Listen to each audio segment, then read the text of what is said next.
Hey guys, what's up? So, I'm just picking up where I left off on the last video I made, because it cut off while I was still making the video. So, I just wanted to, finish saying what I was saying in the last one. Basically, I want to start by saying, like, I study the Bible. I don't believe the whole thing. Like, I don't believe that being gay is wrong or anything like that, or I don't believe in hell or anything like that, but I do study the Bible, and I do believe some of like the things about it.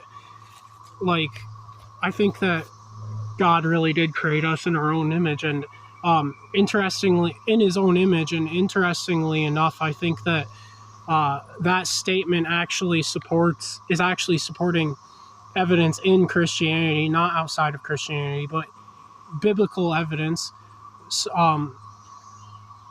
that supports the idea that God is the universe, because each of us are our own universes, and it also supports the idea that each of us are our own universe, because, well, okay, wait, never mind, sorry, that mixes things up a little bit.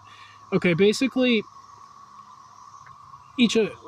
as I was saying before, each of us is in a way, each of us are our own universe.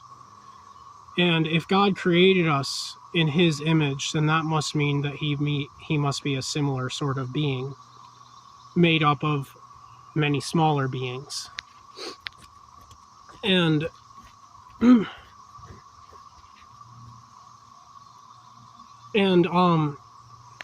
what I've been talking about in these past couple of videos is a very good explanation for a lot of the things that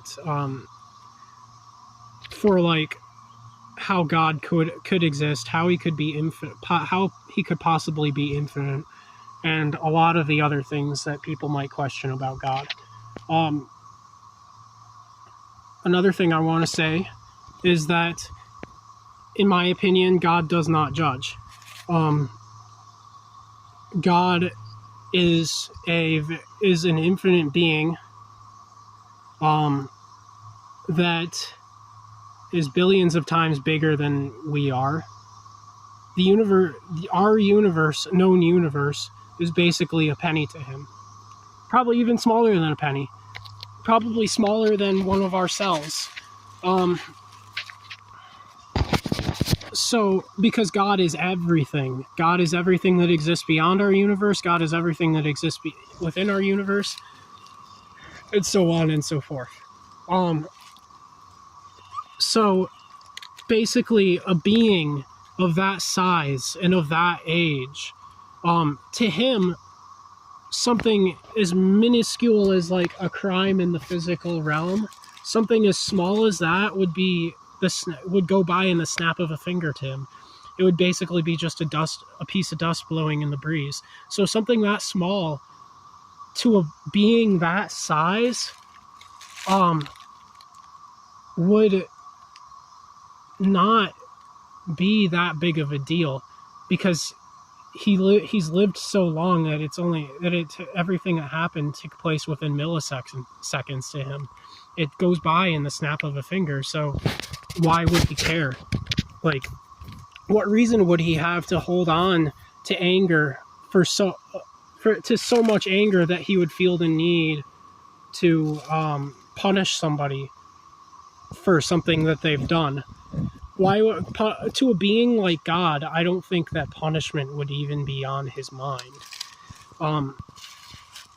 Because God is such an intelligent and vastly infinite being of such vastly infinite wisdom that he would have no reason to feel any anger or wrath or desire to harm somebody who did wrong, because God is above those things. God is above anger. God is above wrongdoing. He's above any sort of revenge or judgment. God is pure love, in my opinion. God doesn't feel anger. Well, maybe he feels anger, but it's a fleeting moment for him. God just allows it to come and then go, in my opinion. And I think that it's important to live by the example that you believe that your own God sets as well. I think that it's important to live to be as like him as possible, as you possibly can. And like them, I should say. Sorry, I should say them, because God isn't just a man. But I usually just say him because it's like the easiest thing, But yeah, just a second. I'm going. Yeah, this apple looks kind of gross. Don't worry, it's not bad. It's just been sitting in the air for a second. I've been using it like water because I'm out of water right now. I gotta go to a stream or something, which shouldn't be take too long. But I've been using it like water so that I can quench my thirst when I need to.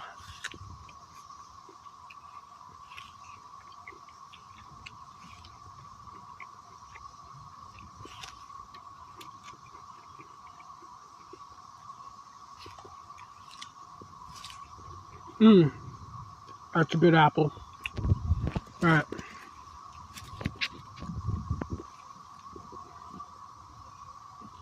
But yeah, and I can prove that God is just pure love. Because think about it. This whole... I don't want to say... Before I say this, I want to specify, I'm not one of those guys who are just love and light. I believe that darkness has its place. But I think that it should be more used as like a tool to fuel your drive, or as maybe self-defense. But I do think that everything always comes back down to love in the end. So basically, I want to, what I was going to say next is, basically, we live in a universe that, so, I've said this before, but,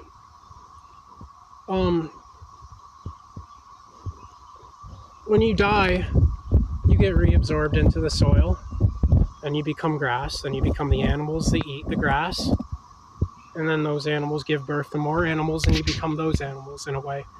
Because everything lives on the nutrients of the earth, and everything is born from the nutrients of the earth. And so we basically live in a universe that constantly sacrifices itself over and over again in order to give us new life and recreate itself through that sacrifice. We live in a universe that loves us so much that it's willing to die over and over again just to give us life over and over again. That's how beautiful this world is. That's how beautiful life is. And that's what God is. That God if you believe that God is the universe, then that's just what God is, plain and simple. But if you believe that God created the universe, then that means that that's also what God is, because he created this thing for us. He created this world, this reality for us, so that we could live in it, and so that we could be with him, and so that we could exist in love with each other and with him.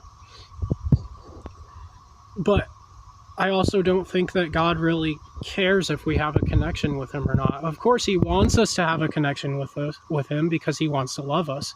Well, he does love us, and he wants us to love him because he wants us to be happy, and God can provide you with peace. But I don't think that you're going to be punished for not believing in God or not forming a relationship with him.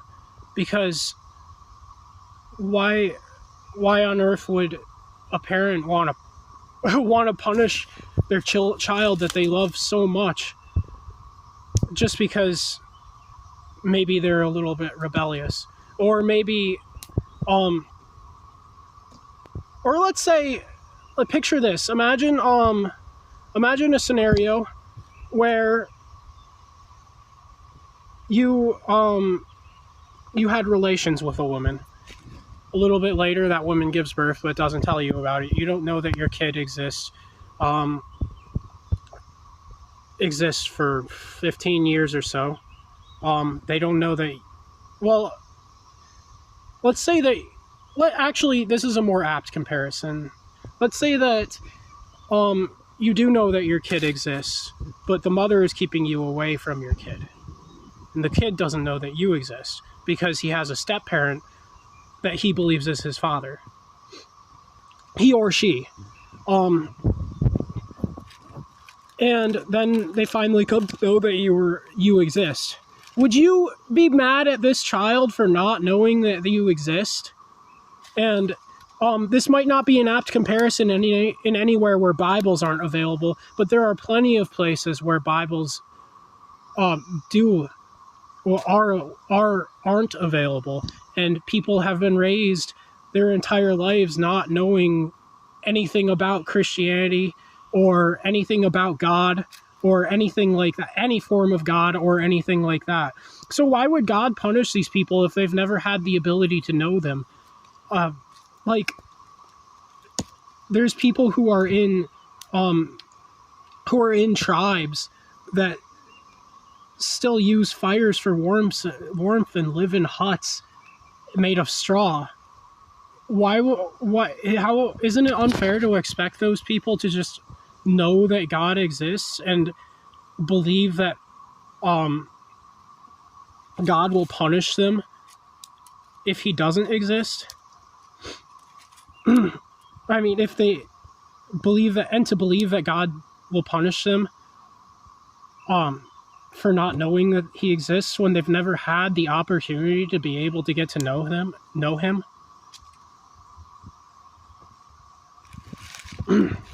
If God does exist, he's not going to use a book to tell you that he does. He's going to tell you through your heart. He's going to speak to your heart and your soul. And you're only going to be able to hear him if you're connected to your soul, in my opinion. But yeah. Another thing is, like,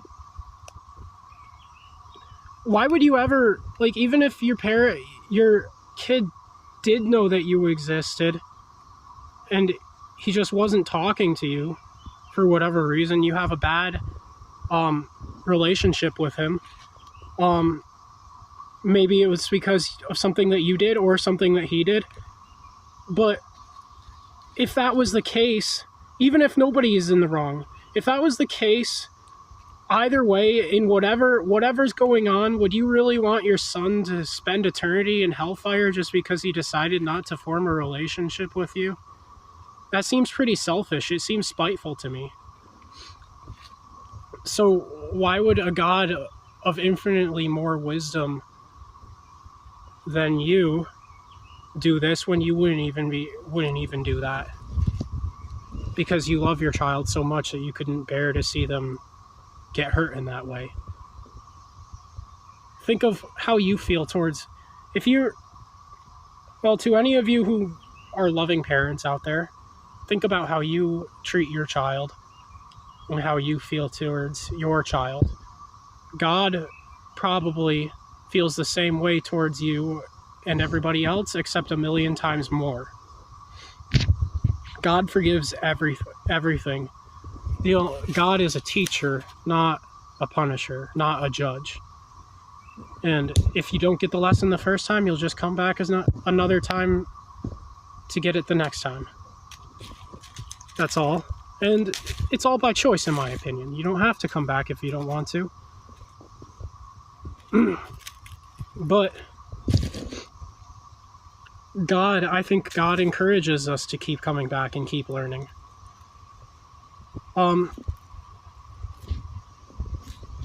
But yeah, I was going to say one more thing, but I can't remember what it was, and I'm kind of exhausted from talking so much. So, blessed be everybody. Have a beautiful day. I love you all.